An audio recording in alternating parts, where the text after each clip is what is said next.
Good day everyone, Garage King here, and today we have an Audi Q3, and if you take a look on the dash, it says low battery. Battery will be recharged while driving, but I did test it and it is bad. So this is a first generation Q3, so that's 2015 to 2018. We are going to change the battery in this Audi Q3, and we are going to do the battery relearn with the computer using a scanner. So first things first, here's what it looks like under the hood. There's the battery. It doesn't look like it's that hard to get to. And if you can see, the owner of this vehicle looks like they took it to the beach quite a bit, maybe playing some volleyball or something like that, because it is quite sandy. But anyway, we can get around that, not a big deal.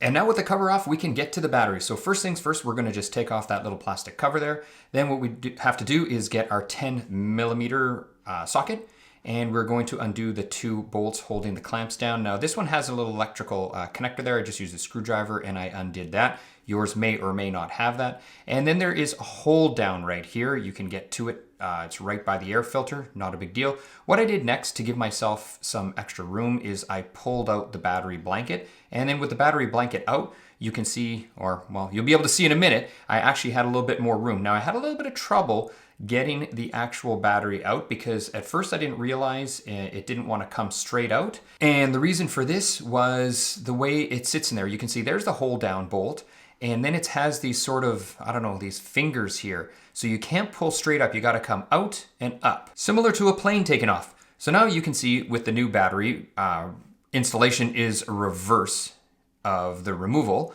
So we're just going to position our battery in here, and I have to actually wiggle it, same thing, to get it under those fingers. And that's important, or you're going to have a crooked battery. And once you have your battery bolted back in, then it is time to put the battery blanket back on. Now I know some people don't put the battery blanket back on, but you know what? I think it's an important thing to do. That's how it came from the factory, and it does serve a purpose. So just put it back on. There you can see there's a hold down bolt, just finish that, nice and snug. And lastly, before we do the relearn process, it's time to put the terminals back on. If you gotta give them a little love tap there, just do it with some plastic. I use the back of the screwdriver, as you can see. Don't use a hammer on them because it may mar them, and they are soft surfaces. And just remember on this terminal here to make sure that you do plug in the electric connector.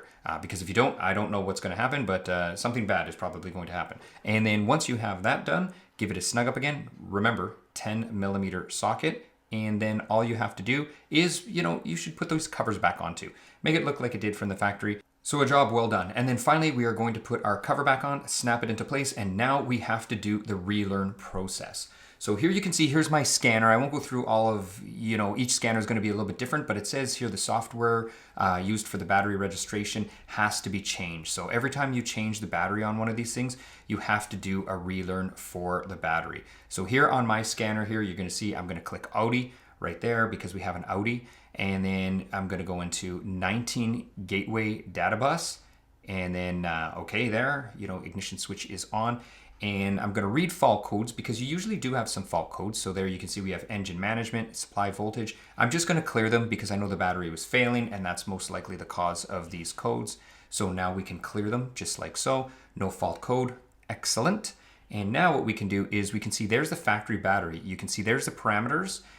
72 ampere hour battery, and you can also see the serial number of the battery. So I'm going to click here, configure new battery parameter, just like so, because we're going to be adding a new battery.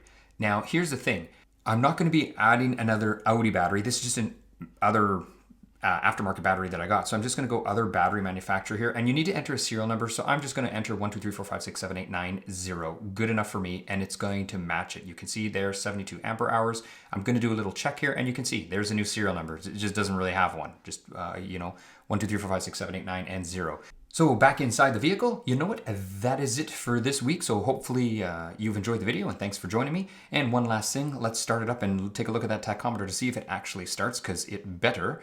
And let's wait for it. There we go. Vehicle started right back up, so everything is good. Once again, thanks for joining me this week, and I hope I see you all next week.